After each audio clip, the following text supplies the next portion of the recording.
of recovery have been laid. The responsibility before us now is to consolidate these gains and accelerate Ghana's journey towards sustainable growth and shared prosperity. We will be considering the following sector-related legislation. We will continue with the Ghana Cocoa Board Amendment Bill, the Ghana Investment Promotion Authority Bill, the Ghana Deposit Protection Amendment Bill will all be taken. Mr. Speaker, the Exemptions Amendment Bill will also be taken. There will be an Income Tax Amendment Bill. Then there will be Extractive Industries Fiscal Reforms Bill. We will have a rent bill coming from the Minister of Works Knowledge. The successful election of Dr. Mahmoud Bawumia as flag bearer of the New Patriotic Party. We congratulate him and his party for concluding that internal democratic process. Mr. Speaker, if you observed, my friends on the other side were all in white today to celebrate the victory. I joined them to wear white to celebrate the victory. But the reason why I have worn white to celebrate the victory is because the Bawumia that I know, NDC will beat him any time in the day.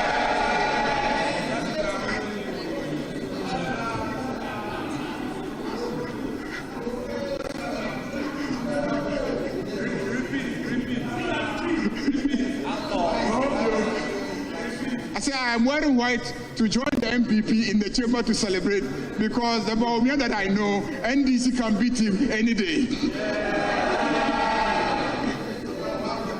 Right, Honourable Speaker, Ghanaians do not forget. Ghanaians do not forget. This is not a new beginning. It is a repackaging of the same administration, the same economic ideas, and the same record that pushed this nation to the edge. You cannot rewrite recent history, and you cannot rebrand responsibility away. Ghanaians will judge not by new faces or fine words, but by lived experience, credibility, and results. And they lived the experience of a Bawumia as a vice president, the credibility of MPP under Bawumia, and the results of the Bawumia economic management. Right, Honourable Speaker, the foundations of recovery have been laid. The responsibility before us now is to consolidate these gains and accelerate Ghana's journey towards sustainable growth and shared prosperity. We will be considering the following sector-related legislation. We will continue with the Ghana Cocoa Board Amendment Bill, the Ghana Investment Promotion Authority Bill, the Ghana Deposit Protection Amendment Bill will all be taken. Mr. Speaker, the Exemptions Amendment Bill will also be taken. There will be an Income Tax Amendment Bill. Then there will be Extractive Industries Fiscal Reforms Bill. We will have a rent bill coming from the Minister of Works Knowledge. The successful election of Dr. Mahmoud Bawumia as flag bearer of the New Patriotic Party.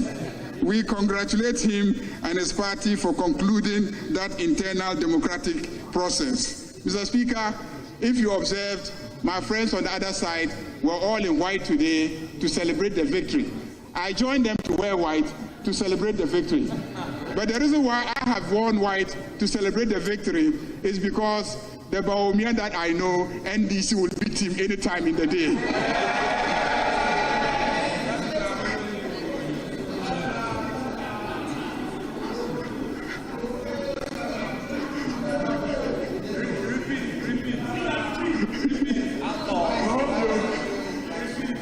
I am wearing white to join the MPP in the chamber to celebrate because the Bawumia that I know, NDC can beat him any day. Right, Honourable Speaker, Ghanaians do not forget. Ghanaians do not forget. This is not a new beginning. It is a repackaging of the same administration, the same economic ideas, and the same record that pushed this nation to the edge.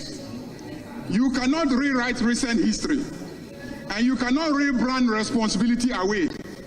Ghanaians will judge not by new faces or fine words, but by lived experience, credibility, and results. And they lived the experience of a Bawumia as a vice president, the credibility of MPP under Bawumia, and the results of the Bawumia economic management. Right, Honorable Speaker, the foundations of recovery have been laid. The responsibility before us now is to consolidate these gains and accelerate Ghana's journey towards sustainable growth and shared prosperity. We will be considering the following sector-related legislation. We will continue with the Ghana Cocoa Board Amendment Bill, the Ghana Investment Promotion Authority Bill, the Ghana Deposit Protection Amendment Bill will all be taken. Mr. Speaker, the Exemptions Amendment Bill will also be taken. There will be an Income Tax Amendment Bill. Then there will be Extractive Industries Fiscal Reforms Bill. We will have a rent bill coming from the Minister of Works Knowledge. A successful election.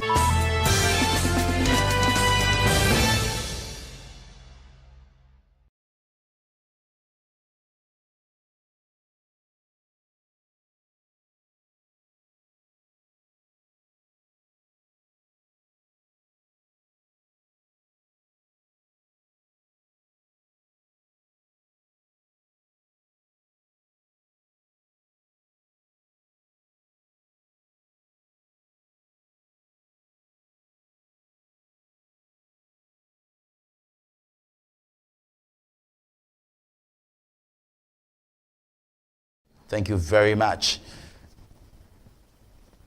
Welcome to the broadcast. It's yours truly, Kofi Asante Mensah, on Pulse of the Week, the midweek edition on the 4th of February, 2026. Welcome to the program. Coming to you live from our Mahia studios here in Adenta, Accra, the Republic of Ghana, the capital of the Republic of Ghana. Welcome. And wherever you are watching us from, we are glad you've joined us. Welcome. This is our national studios. Please go ahead to our many social media platforms and send us messages. I'll be glad to share with the rest of the world. And there you have it, social media handles on your screen right now. This evening, when I return from the break, I will give you details of what transpired in Parliament as Parliament reconvenes. A lot of issues from Parliament, fallout from Parliament as Parliament reconvenes. It's a subject for our discussion this very evening. Distinguished ladies and gentlemen, this evening we would also take a good look. Our lens will be on the New Patriotic Party, because on Saturday we're here to give you a live feed and live broadcast of the New Patriotic Party's presidential elections, where Dr. Mahmoud Bawumia, with some 56.48%, won that very primaries. I am here to share with you some details. Also, I must say, the data man, Musa Dankwa, is my special guest for today's broadcast, because he predicted rightly and got it so much right. And he will be here to do all the regional analysis and the national analysis for you. We'll look at his predictions and compare it with the actuals, and we'll do the analysis for you with the data man. His name is Musa Dankwa. He's the Executive Director for Global Info Analytics. And we'll further on do some editorial where we would ask, should we change or should we not change? Should we retain or should we not retain? Or should we reset or should we not reset? I'm talking about the change of name or the retention of the name Kotoka International Airport, because there is a bill that is being prepared by the Transport Ministry, and Mr. Likpe, the Honorable Likpe, is leading it, and Mama Yariga, the majority leader, gave a sneak peek into it yesterday when Parliament reconvened, and they held a press conference with the media, the leadership press conference, and he gave us a sneak peek into that. I will also get into Parliament with you, especially today, Wednesday, what has been transpiring. And my name is Kofi Asante Mensah. This is Pulse of the Week on your favorite future of Ghanaian journalism, and I mean digital journalism, the news with integrity. This is NSG News. When I return from this breather, there is more. Please stay. Always a pleasure to have you back. Thank you very much. And I want to begin from Parliament. When I finish the parliamentary business, would look into what happened on last Saturday, where the New Patriotic Party went into the presidential primaries or an election, and saw Bawumia as the flag bearer of this the Noble Party, New Patriotic Party, the opposition New Patriotic Party. But let's begin from Parliament. Yesterday, Parliament reconvened from break, and they are back.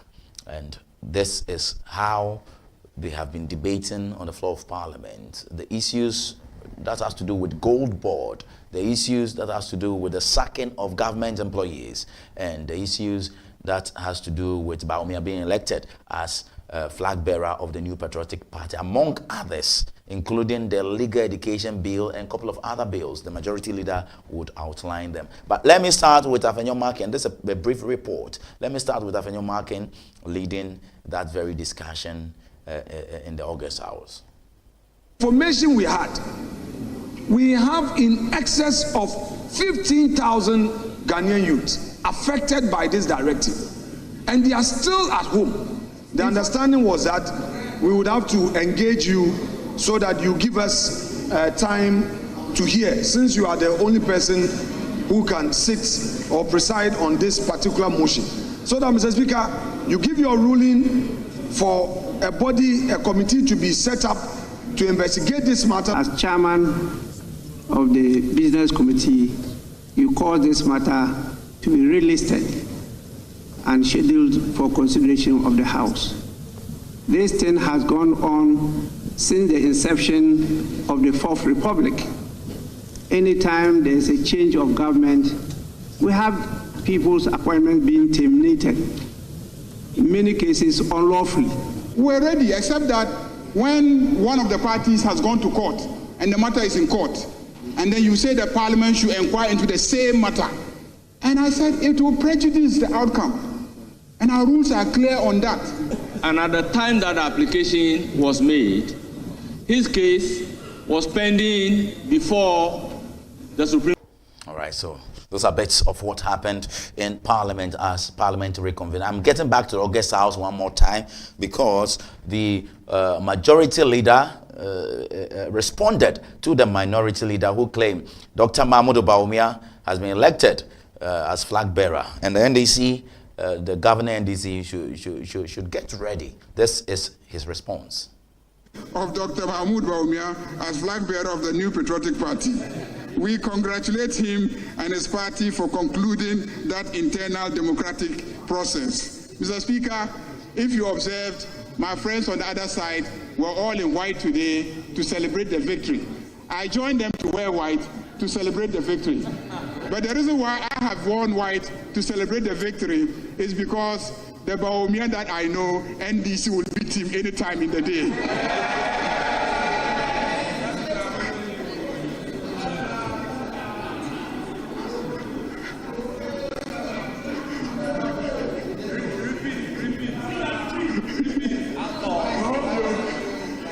I say I am wearing white to join the MPP in the chamber to celebrate, because the Bawumia that I know, NDC can beat him any day. Right, Honourable Speaker, Ghanaians do not forget. Ghanaians do not forget. This is not a new beginning. It is a repackaging of the same administration, the same economic ideas, and the same record that pushed this nation to the edge. You cannot rewrite recent history, and you cannot rebrand responsibility away. Ghanaians will judge not by new faces or fine words, but by lived experience, credibility, and results. And they lived the experience of a Bawumia as a vice president, the credibility of MPP and the Bawumia, and the results of the Bawumia economic management. Right, Honourable Speaker, the foundations of recovery have been laid. The responsibility before us now is to consolidate these gains and accelerate Ghana's journey towards sustainable growth and shared prosperity. We will be considering the following sector-related legislation. We will continue with the Ghana Cocoa Board Amendment Bill, the Ghana Investment Promotion Authority Bill, the Ghana Deposit Protection Amendment Bill will all be taken. Mr. Speaker, the Exemptions Amendment Bill will also be taken. There will be an Income Tax Amendment Bill. Then there will be Extractive Industries Fiscal Reforms Bill. We'll have a rent bill coming from the Minister of Work Knowledge. All right, so that's the majority leader responding to the honorable minority leader Afenyo Markins, or Sahine, Honorable Alexander Afenyo Markins. And I can see Mr. Musa Dankwa, as I mentioned to you, I have an exclusive interview with him. He's a data man, executive director for Global Info Analytics. He's joined us on Zoom right now. But before I get to Mr. Musa Dankwa, I want to play you just a quick 2 videos. Then we'll get into it with Mr. Musa Dankwa.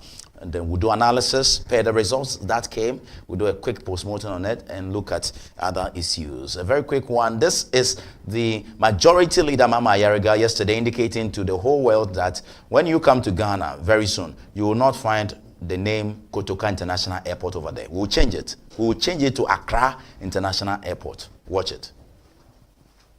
He will bring those regulations. The Minister for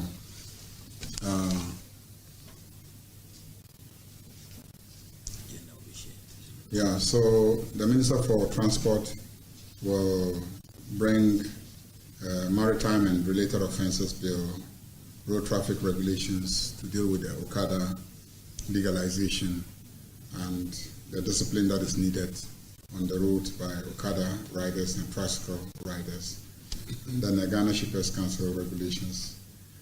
And we are changing the name of our airport from Kotoka International Airport to Accra International Airport. So a bill will be brought by the Minister for Transport for the name of the airport to be changed from Kotoka International Airport to Accra International Airport.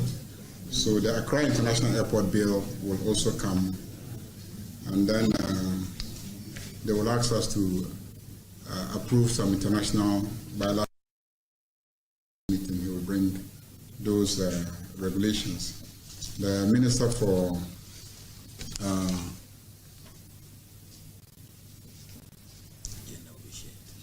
so the Minister for Transport will bring Maritime and Related Offences Bill, road traffic regulations to deal with the Okada legalization and the discipline that is needed on the road by Okada riders and tricycle riders. Then the Ghana Shippers Council regulations. And we are changing the name of our airport from Kotoka International Airport to Accra International Airport. So a bill will be brought by the Minister for Transport for the name of the airport to be changed from Kotoka International Airport to Accra International Airport. So the Accra International Airport bill will also come, and then all right, thank you very much. And let's go to our Zoom right now. We have a man, Musa Dankwa, Mr. Musa Dankwa, Executive Director for Global Info Analytics, join us right now. And we want to do the MPP, the 31st of January, 2026, MPP Presidential Primaries Analysis. You reckon we've been on this, he's been with us on this platform for a number of times since last year, okay? And I think on Wednesday, we engaged Mr. Musa Dankwa, and I think even on Friday, he made some few predictions by way of his polls to us. And I must say, his polls came to pass. So it's been prophecy and science, and now science won the day. Let me go to Mr. Musa Dankwa. It's a Wednesday evening. Mr. Musa Dankwa, good evening to you. Good evening. I hope you're doing well. Thank you for having me.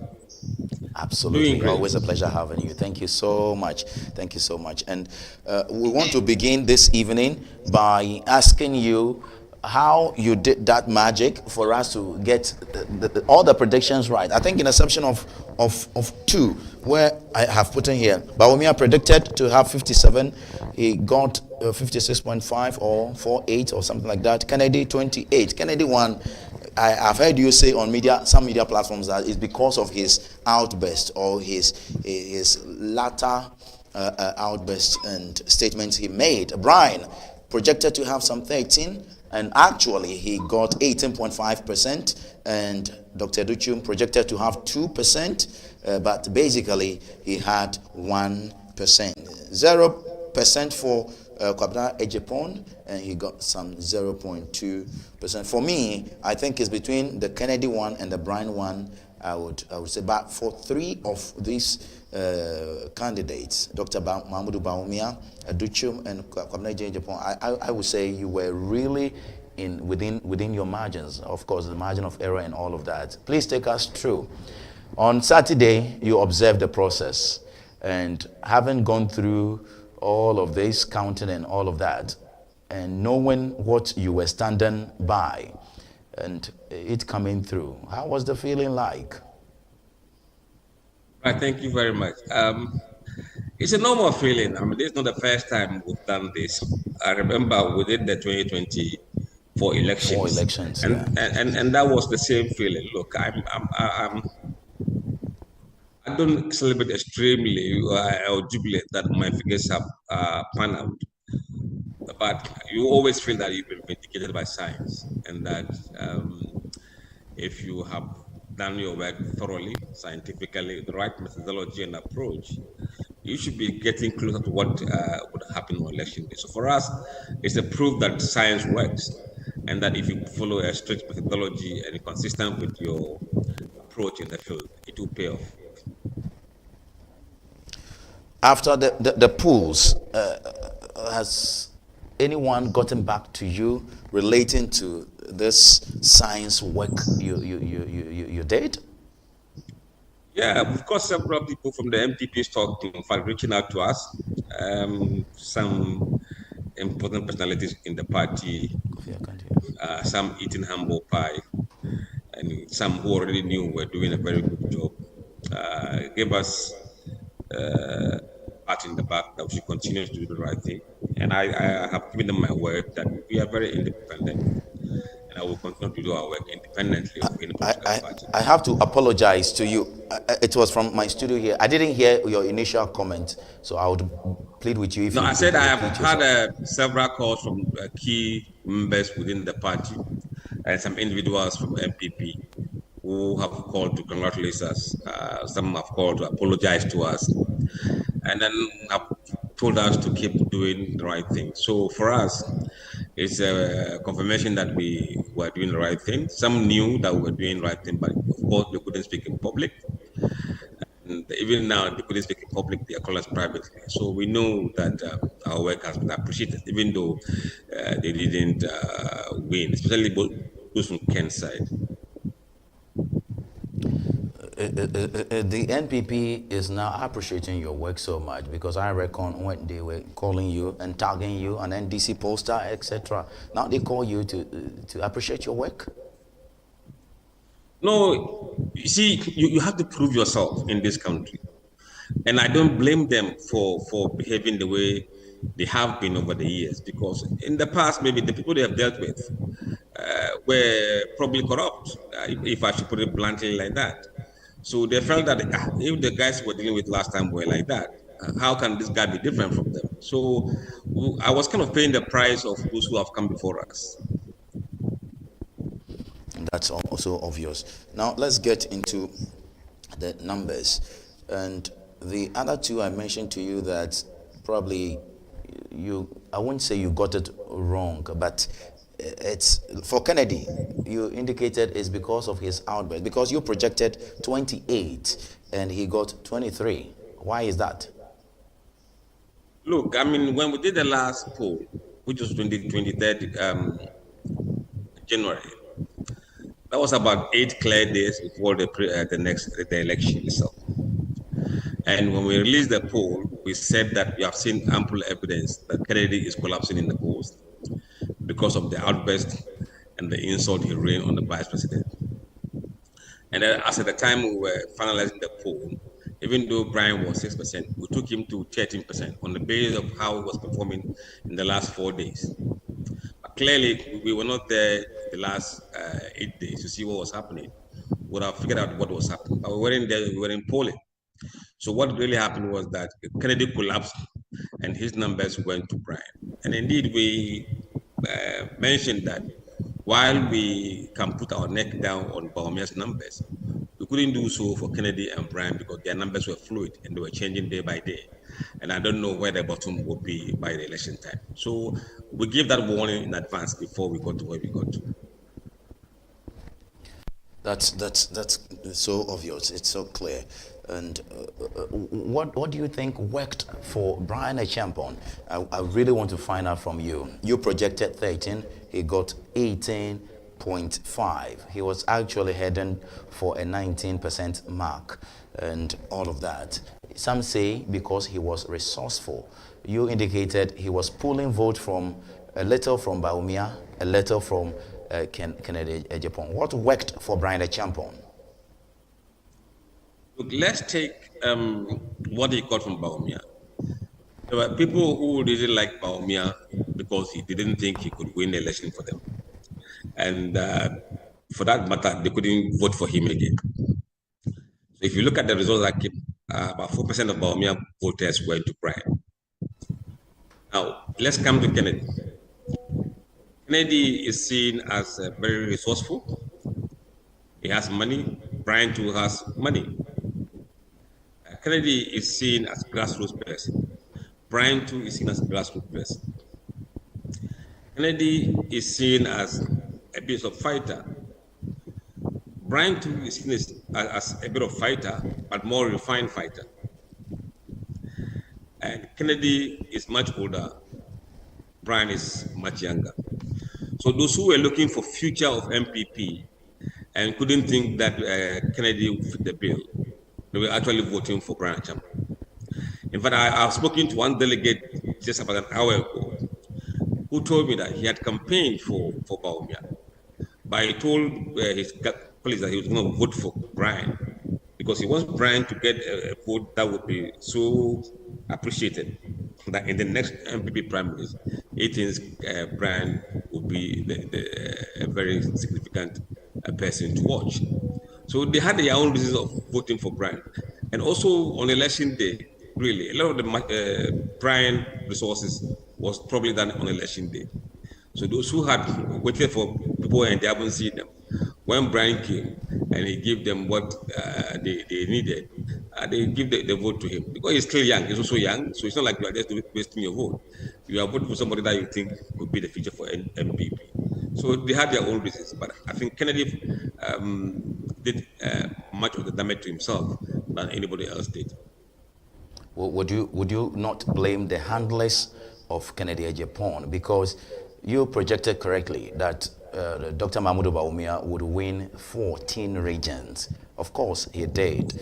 I was surprised to observe that Dr. Brian Acheampong has won the Volta region, where initially the Global Info Analytics polls suggest that Ken would win the Volta and the Central regions. Yeah, let's start with Central region. You saw that Brian got about 15% of Central region votes. So even Central region, where Ken comes from, he didn't buy his philosophy and ideas this time around. That vote went to Brian. And then you go to Volta region, where out of nowhere, Brian came from behind to take the lead or to win that Volta region.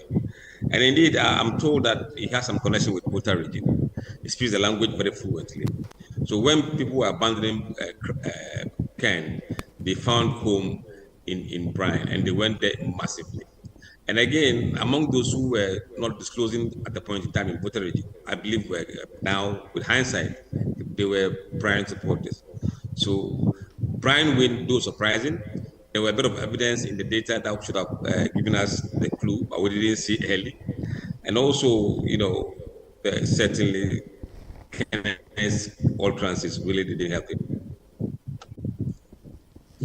Would the latter outburst of Kennedy Acheampong, if he had not gone out of normal, if you like, to call Dr. Mahmoud Bawumia in a televised broadcast or in a video clip, liar and all of that, do you think if he had not gone ahead or his handlers handled him without making such pronouncement, do you think he would have gotten the projections or the predictions you pulled, or he would have gone Yes, a little more? I believe so. I believe so. I believe so. If he hadn't done that, he'd have gone 28%. Now, Dr. Educhum, you predicted or pulled that he would get 2. Amazingly, or surprisingly, I don't know what the words to use, but he got 1. You know, those are the peripheral end of the race. Really, when it comes to elections, their numbers don't really change anything. So the focus is on the top 3, and in terms of order, in fact, it didn't change in terms of order. Just that he underperformed the expectations because those who were breaking away from Prime, from Kennedy, actually went to Prime. So he didn't benefit from the spillover because he doesn't really share a lot in common, things in common with Kennedy. So they were not trading voters.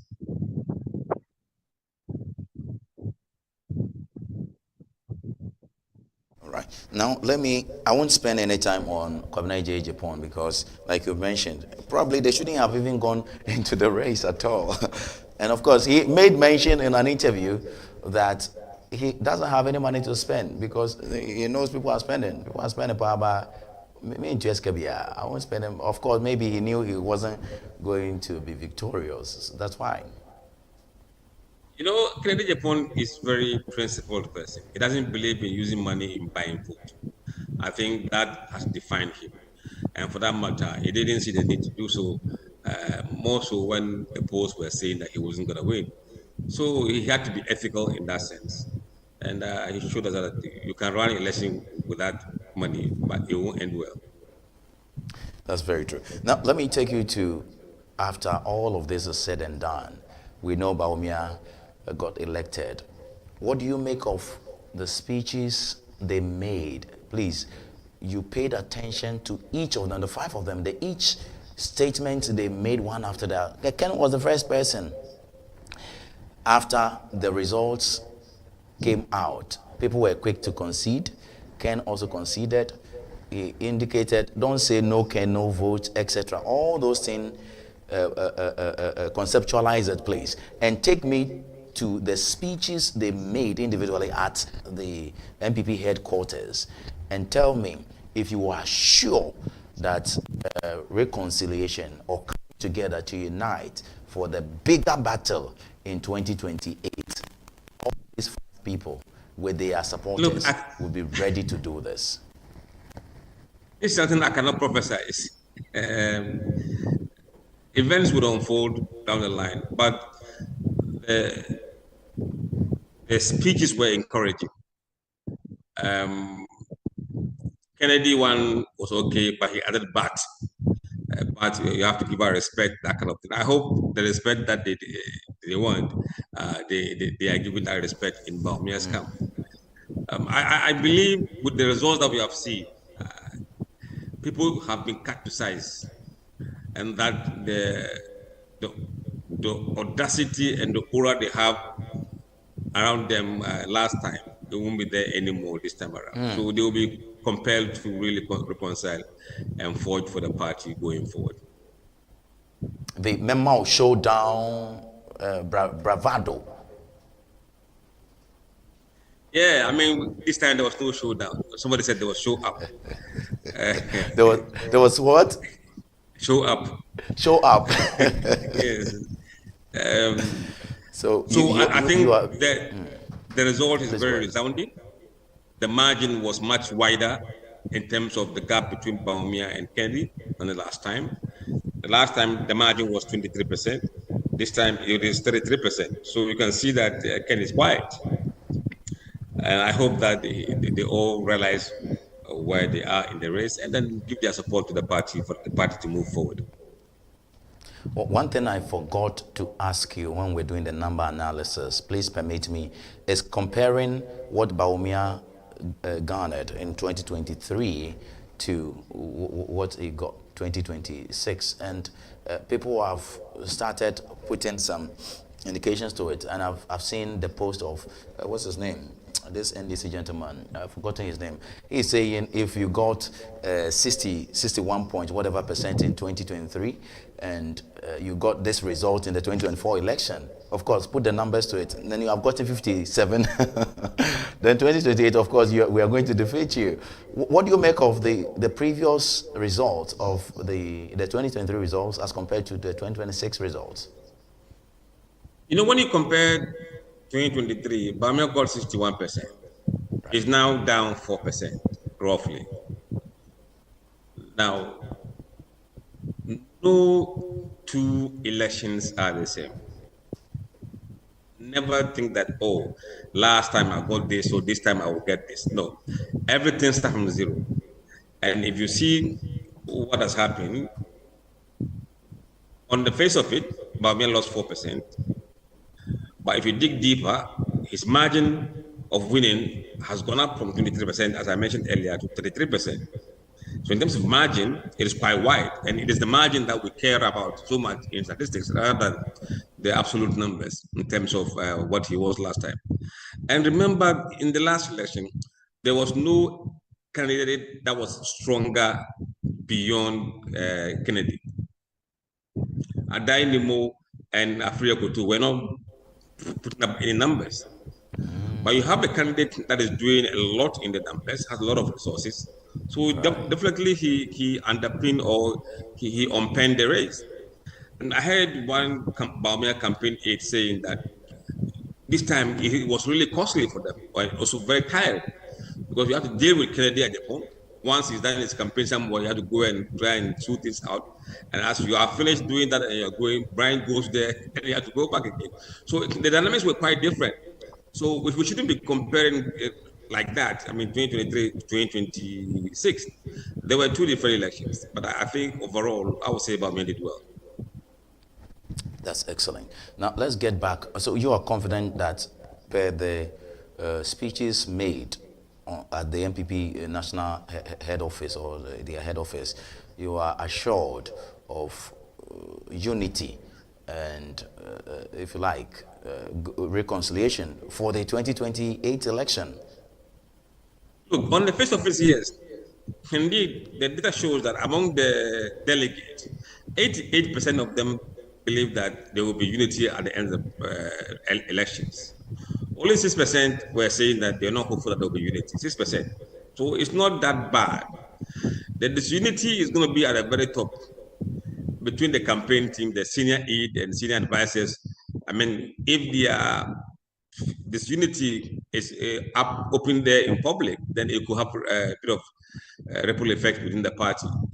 But I do believe, I mean, from what we've heard so far, there hasn't been any attempt to splinter away, and I believe MPP will stay together. That's good.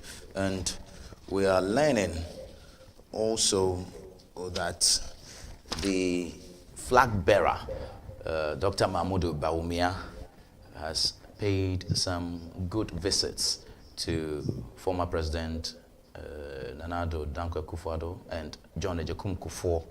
There are many who say he should be able to detach himself from the legacy of Nana Addo because he was basically punished by Nana Addo's performance or legacy in the 2024 elections. He should detach himself.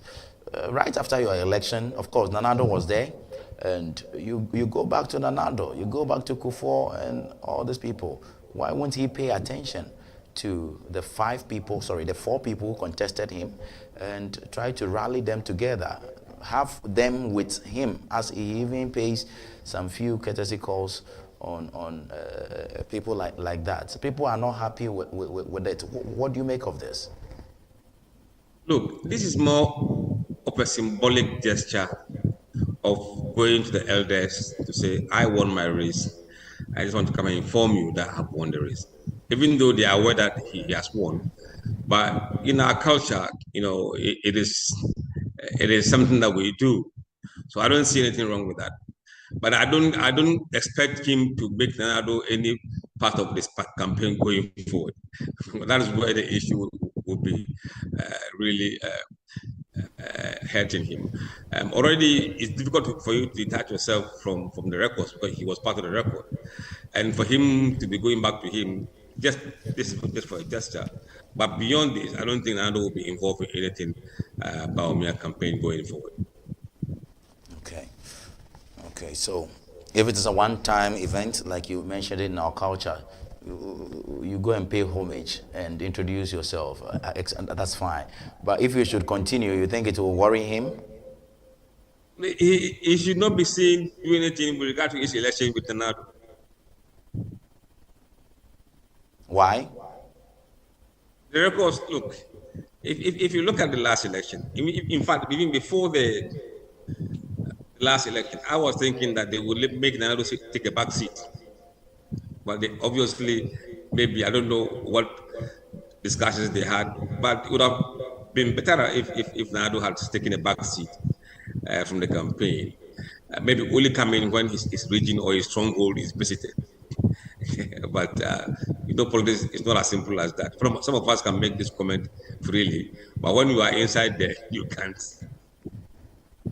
Let me leave you. Just two things, then we are done, Mr. Musa Danquah. Of course, the National Democratic Congress, the NDC, the ruling NDC, I'm sure you have done some few things. So now that we have the MPP presidential primaries rolled out on the way, even before they would go on Saturday, on Friday, Fifi Fiavikwete was organized a press conference at the national headquarters of the NDC, indicated if you want to run for any national position, resign in some 6 months, in some 3 months, in some 2 months, etc. How far with the NDC relating to what is really happening, especially with their presidential or presidential primaries? Are we still? Do you find some people still lacing their boots for it? Obviously, Asiedu Nketia is, out in the country, going around doing thank you talk. And those thank you talk, to be very honest, is campaigning in disguise.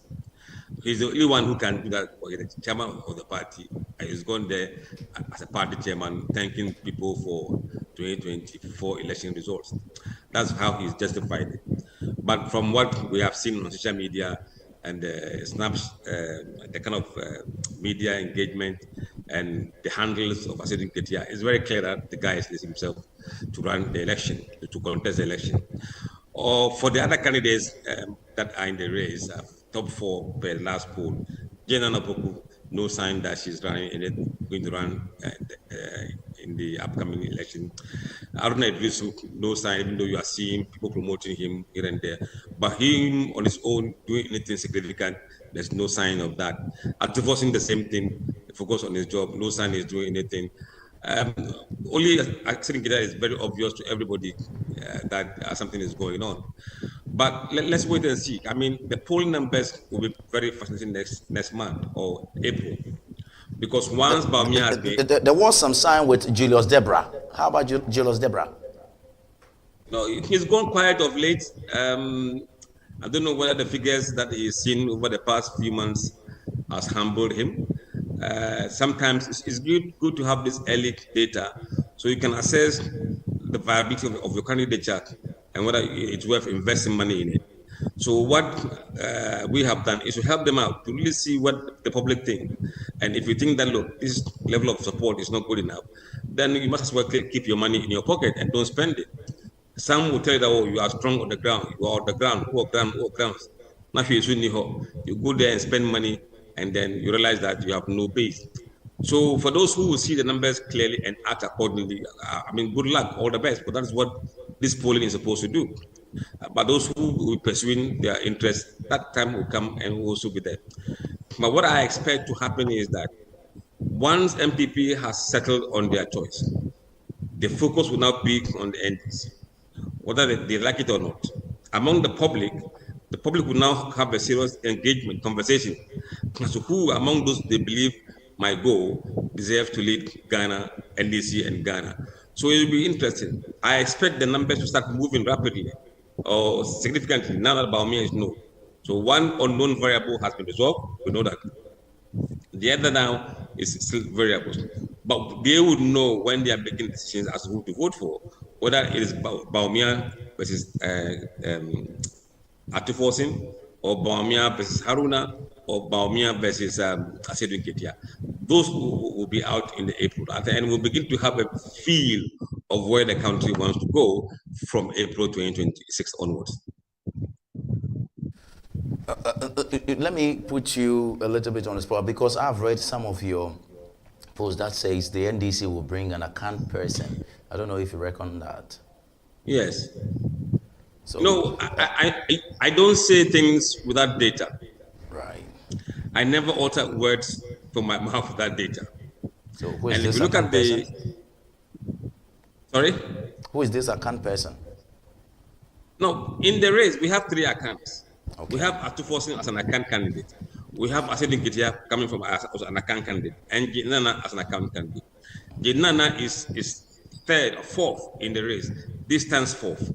So when you look at the data, it's Atufosin and Asedin Ketia who are doing good numbers. Then you have Haruna Idrisu. Now, the reason why we are saying that NDC will be led by an account is that, look, let's face it, in a group that you have 3 or 4 blocks in it, if you allow one person to go and that person ends his term, that group will look for somebody else to lead.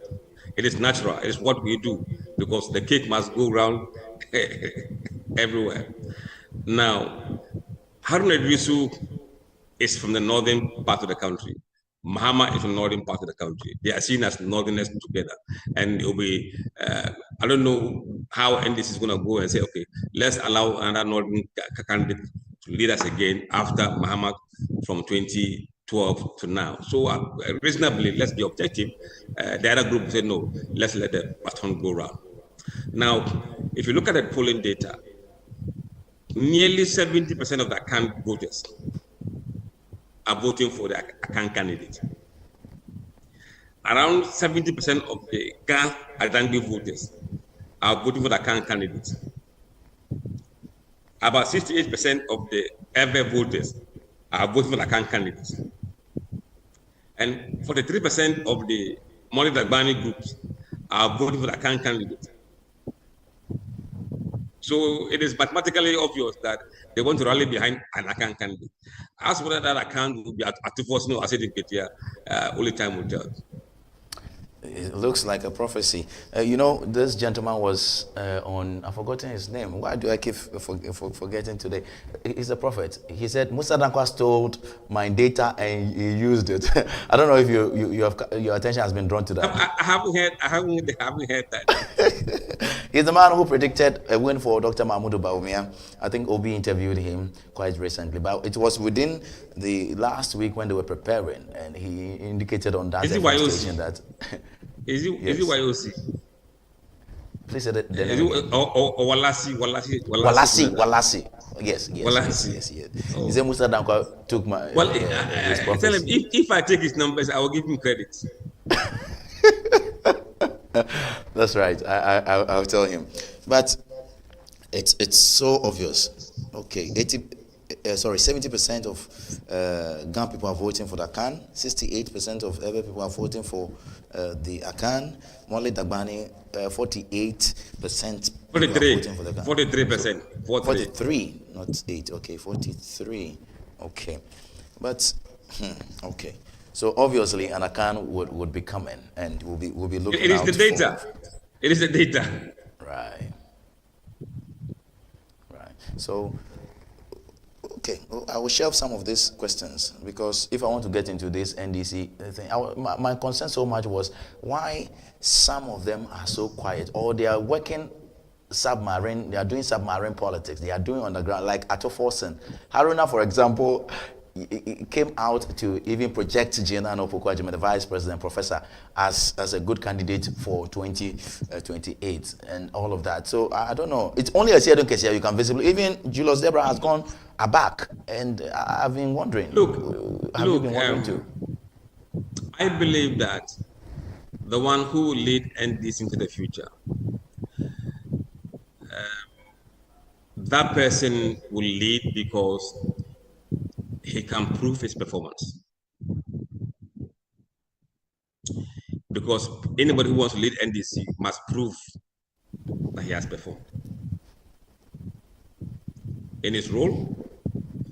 And then also that person must be seen to have served the government well. These two are critical. So if you are not serving the government very well, you're not performing as a minister or whatever person that you are, it will be difficult to ride on the back of John Mahama's record to lead NDC. That is a prophecy. Wow. Then you are prophet Musa Dankwa.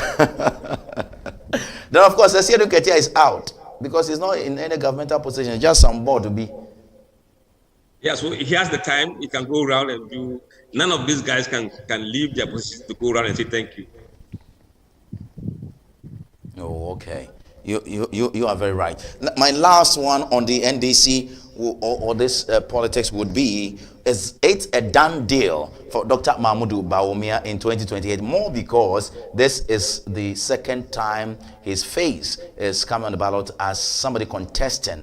Of course, John Mahama is not going again. So anyone who is contesting in 2028 is going to have a fresh beginning, new starter, a fresh starter, first timer, etc. Is it a done deal for Dr. Mahmoud Bawumia 2028? Should the NPP go back to sleep and probably by 2029, January 7, rejoice? Look, MPP is aware that 2028 will be very, very tough for them, especially if it becomes an economy election.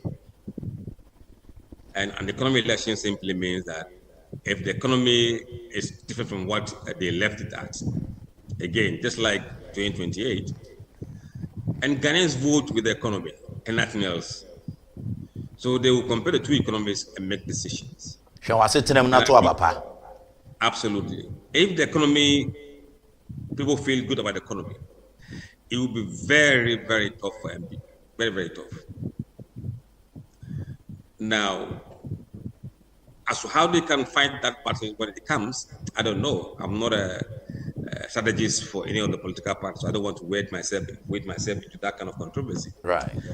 But it will be an economy question, an economy election, and whoever is deemed to have performed better on the economy would win.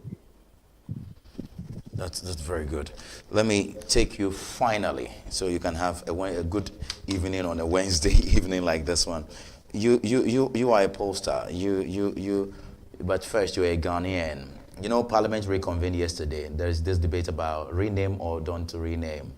What's your position on this Kotoka International Airport rename to Accra International Airport, etc.? Look, if we believe that coup makers should not be glorified,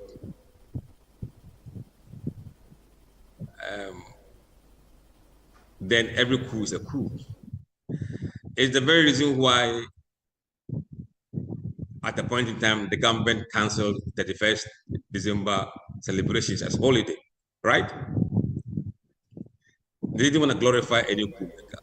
So why should we glorify Kotoka who overthrew Kwame Nkrumah?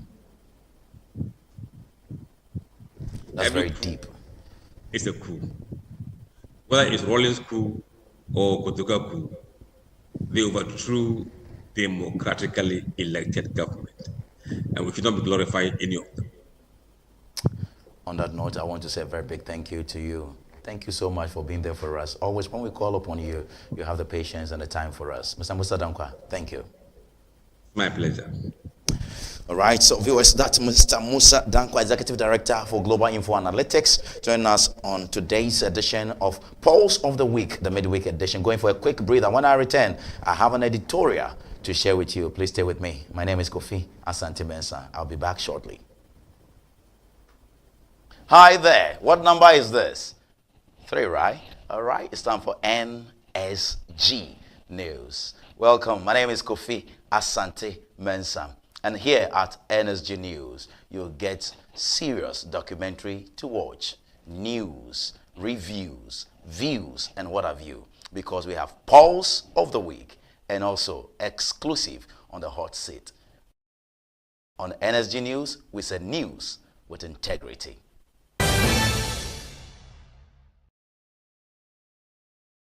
You know, if you look at the last election, Yeah. some were in complete shock.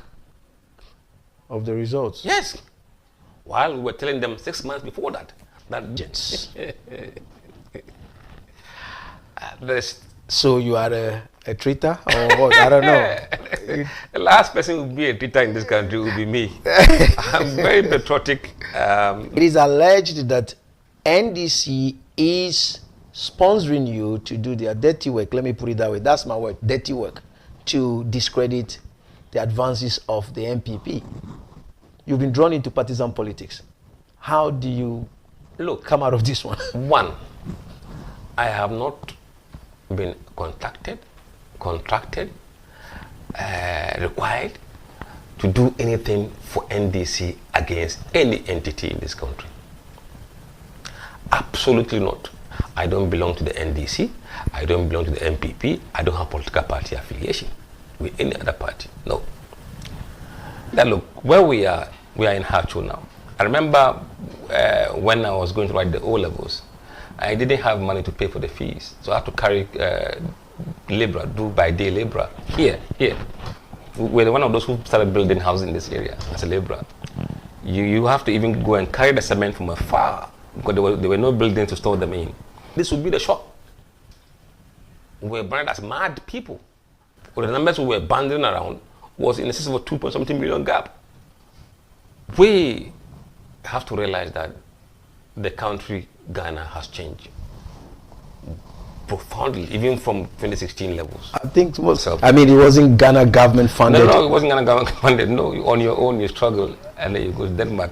I remember when I arrived in Frankfurt on my way to Denmark, I had only $500 in my pocket, and that was to pay for your accommodation, pay for your feeding, pay for everything.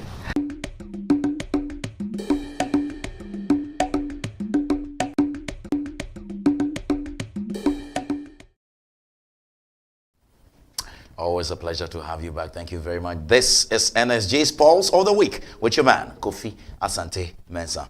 And this are our social media handles. Please do follow us and share comments with us. And we'll be so intrigued to read them to the rest of the world. Please leave some comments. Watching us live on YouTube right now, please go ahead and leave some comments. And welcome to our broadcast. Once again, it's Kofi Asante Mensah.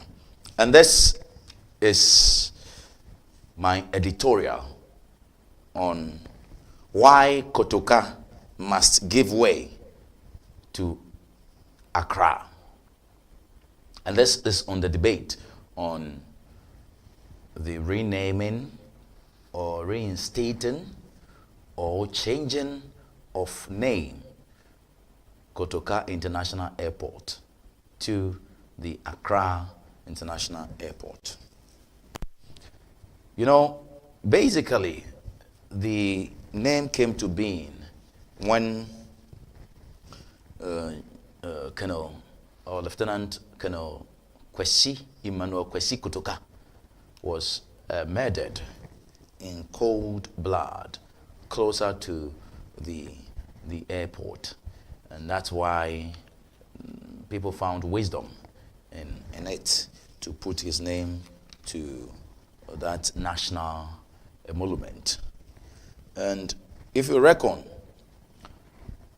on 24th of February 1966, and in just 20 days, today is 4th, I said on the 24th of February, so in just 20 days it will be 60 years since this man, Kotoka, overthrew Dr. Kwame Nkrumah. So the timing is right. This very discussion, this editorial is just right. Okay? So, he was part of the coup protest. He made the announcement, Kotoka, Lieutenant Colonel Emmanuel Kwesi Kotoka. He made the announcement. And one key thing I can never forget is when a ruler is useless, you depose him. And therefore, we depose Kwame Nkrumah. If a leader is useless.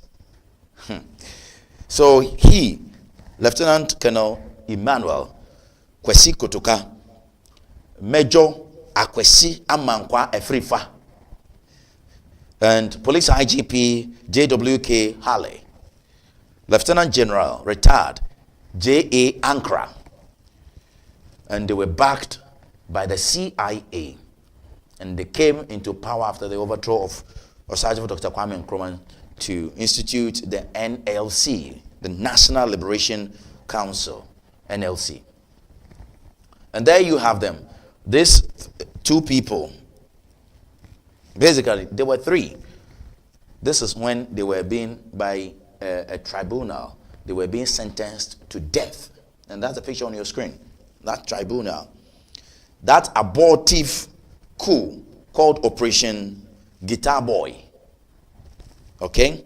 So Lieutenant Samuel Atta with the Ghana Armed Force and Lieutenant Moses Yeboah. This man, Moses Yeboah, who is with the 2nd Reconnaissance Regiment in Ho, he shot Lieutenant Colonel Emmanuel Kwesi Ankara at the place closer to the airport where we have the Kotoka International Airport. He shot this man. He shot Kotoka. He shot him. And I have read several books. I wasn't there. I wasn't born. I've read several books indicating that Kotoka was shot several times and the bullet couldn't enter. He has been shot several times. But when he was installed as a chief in his village, Keta area, and he came back. You know this man, he was with the 2nd Reconnaissance Regiment in the Volta region. So I don't know where he also passed, and he was able to penetrate bullet into the skin of Kotoka and killed him. So he was named after he being killed. So basically, the old name was Accra International Airport. Kwame Nkrumah gave that name. And I must say, he had wanted to give the name or name the edifice or the national monument of Ghana's entry to a woman.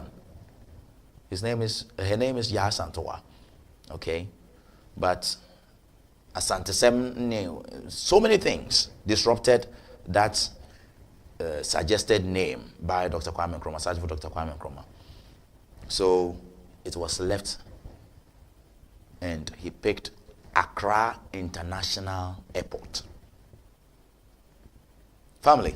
So when Kotoka, by way of this abortive coup, was killed, why was it necessary to overthrow Nkrumah? People indicated the Detention Act, the Preventive Detention Act, and a couple of other things. He made Ghana a one-party state. He wanted to rule till eternity. Nkrumah could do everything. One thing he can't do is to turn a man to a woman to man. That's the only thing Nkrumah couldn't do. And so many people were angry that Nkrumah lifted some personnel of the UP, kept them into bars, and some women the rest, and they died from there. People were peeved. People say the economy wasn't good. Others hold the argument that the CIA and the Westerners were not happy with Nkrumah's socialist ideologies. He wanted to unite the whole Africa. Of course, the OAU. And they weren't happy with it at all. And that's why they supported Kotoka and the NLC to stage a coup. He left the country, and General Kotoka was part of the entourage that escorted him. And within some few days, not even days, he announced, and I read a quote, when a ruler is useless, you depose him. After 1 year, just after 1 year, when Ankara was given the nod to be the chair of the NLC, they couldn't do much. They couldn't even build one university, not to talk of one airport. The airport which has been named after him, they couldn't build one. So history says that he suggested that running the country hasn't been easy just after 1 year. So Nkrumah has done very well. He suggested to his fellow coup makers and the NLC, he was a staunch member of the NLC. They never agreed that they call Nkrumah back and hand over the country to Nkrumah. They never agreed to it. And before they would realize, some junior military officers and what are their names? Lieutenant Samuel Atta and Lieutenant Moses Yeboah, they have coupled up to overthrow the NLC, but it wasn't successful. Hence, they were sentenced into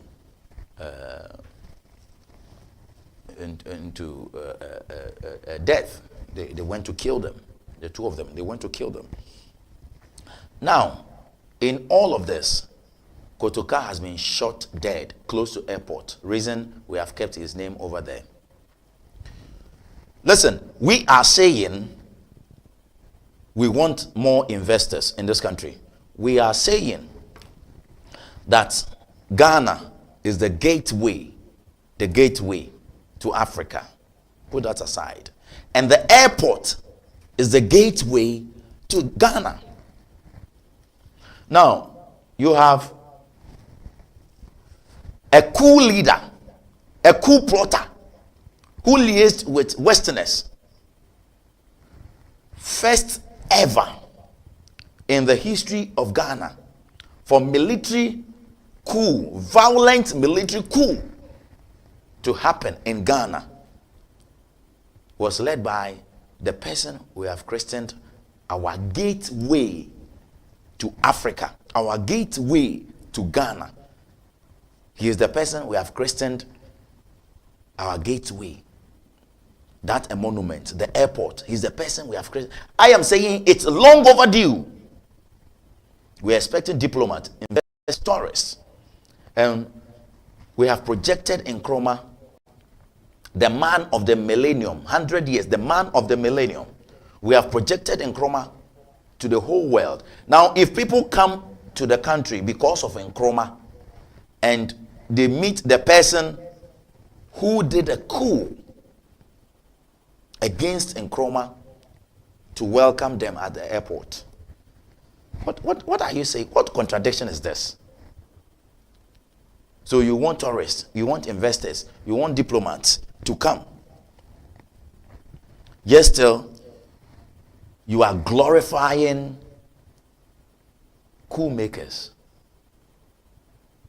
So if we have been able to project Nkrumah as the man of the millennium,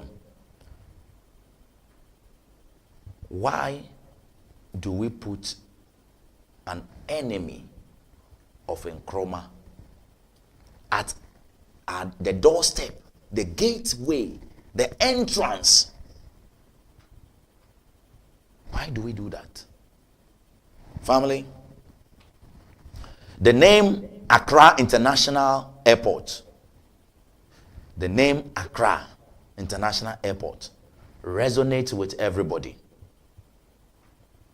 Of course, Accra is the capital of Ghana. So when you say Accra International Airport, geographically, it's accurate. And historically, when you put history in perspective, like I told you, it is neutral.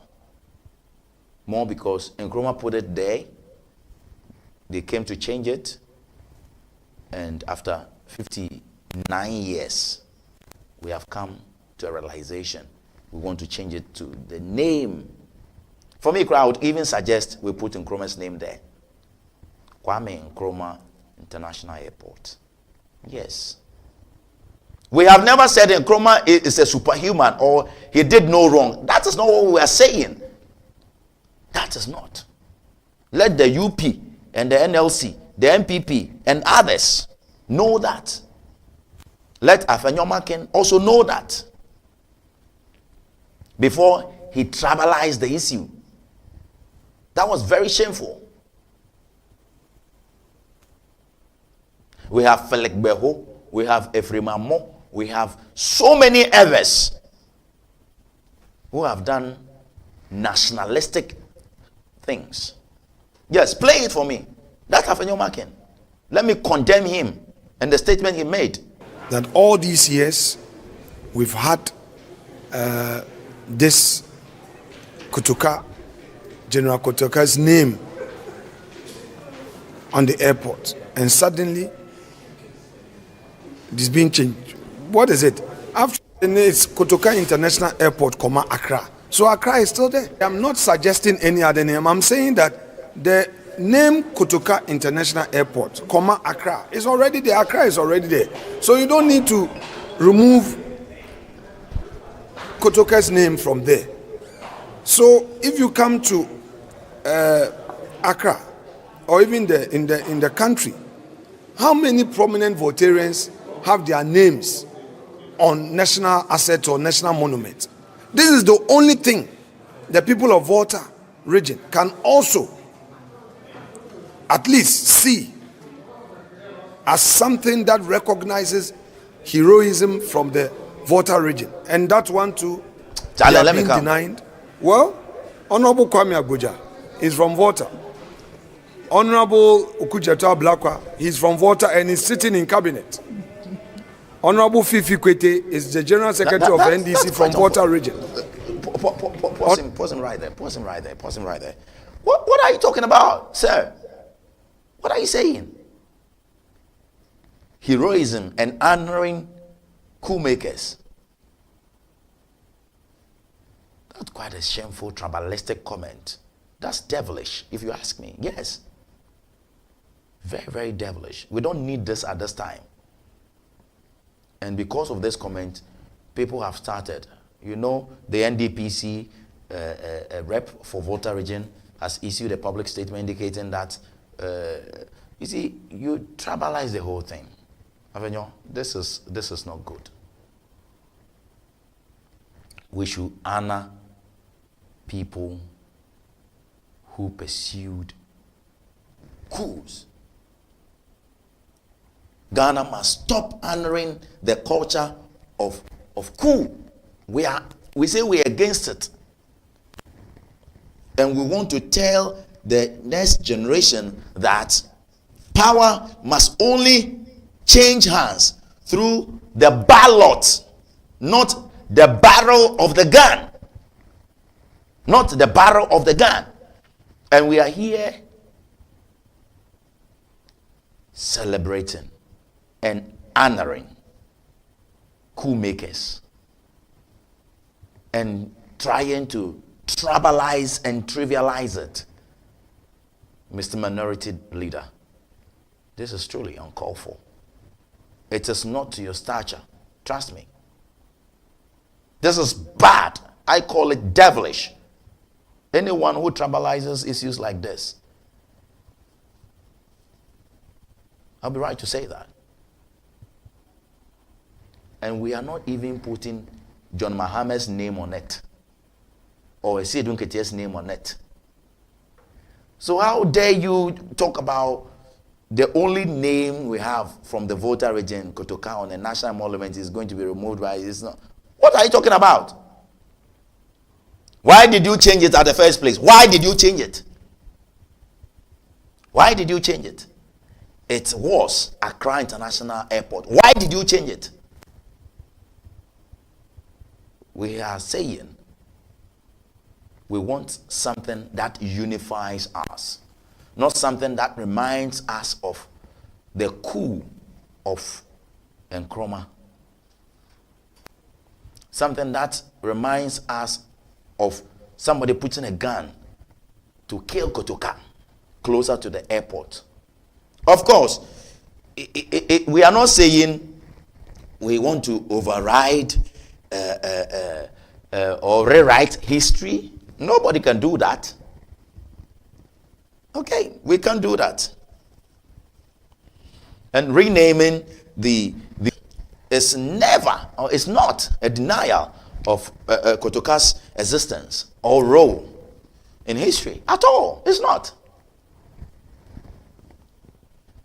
Listen, it is a deliberate choice to stop celebrating military interruptions of civilian rule. Don't forget, Nkrumah was democratically elected. You can show the revulsion, you can show the apprehension, you can demonstrate to let him know you are not happy with it. He will arrest you.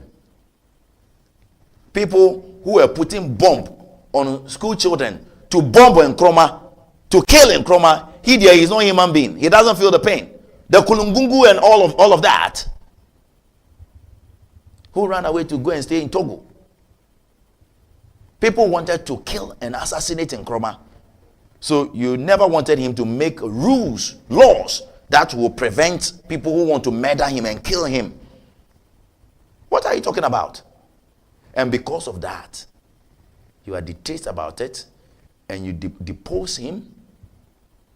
Then you change the name. We will change it today and we'll change it. We support it. I want to take you to, and there's no personalization over here. Nobody should score political point from this. Not NDC, not MPP. And this is not the renaming what the Iswa regime did. The renaming that Akufo-Addo did. This is not that type. Because we will police NDC. This very Mahama legacy administration. We will police you. We'll make sure you do the right thing. Because we can't allow it for somebody to come and the opposition wishing the person or pulling the leg down. Somebody's climbing upstairs and you are pulling the person down. Don't you know it's Ghana you are pulling backwards? That's what you do. NDC in opposition, pulling MPP down. MPP in opposition, pulling NDC down. When would we go for it? So no political point scoring and no personalization. That's why I've condemned that tribalistic comment by the Honorable Afenyo Macken, the minority leader. That's bad. I said it's devilish. Listen to the comment on the streets. They should change it. They should change it to either Ghana International Airport or Accra International Airport. Because Kotoka he just overthrown Kwame Nkrumah, or he overthrew Kwame Nkrumah, right? So it's better. It's either Kwame Nkrumah International Airport is better. Kotoka the plan B. What is the history behind Kotoka? The airport being named after Kotoka. I hear he was killed there. That's the story. People want to bring political issues about it and tribal issues. So maybe Accra is in Accra. So they just name it Accra International Airport and then we'll all be free.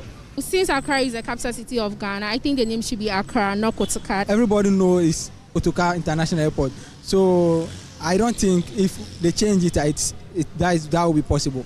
If they name it Kwame Nkrumah International Airport, that is good because he was the first president in Ghana. And he was the one who built the airport, not Kotoka.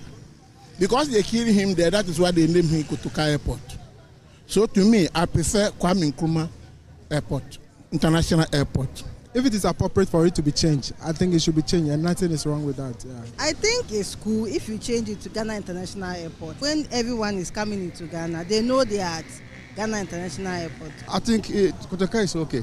Everybody called the Kotoka, so even small child have, we don't say Kotoka. They have to change it to Kwame Nkrumah International Airport. Yes, I think that would be the best. It's not necessary for them to change it. Yeah, it's been Kotoka for a long time, and the name is cool. Everyone knows Kotoka, so I think Kotoka should be maintained. It's an individual name anyway. That name has been in existence for quite long. There's nothing wrong with it when we decide to change the name to Accra International Airport. Just to sell the name of Accra outside the world. It's long overdue because from the history of Kotoka and naming Kotoka to our airport, it's not something good because if you know history, so changing it to Accra International Airport is a very laudable idea. Thank you very much. The chameleon changes color to match the earth. The earth never changes color. This has been our production for today, Wednesday, the 4th day of February 2026. My name is Kofi Asante Mensah. This has been NSG's Pulse of the Week on NSG News. Please, thank you so much. Join us on Friday for more. Thank you to my crew and everybody. Have a blessed evening.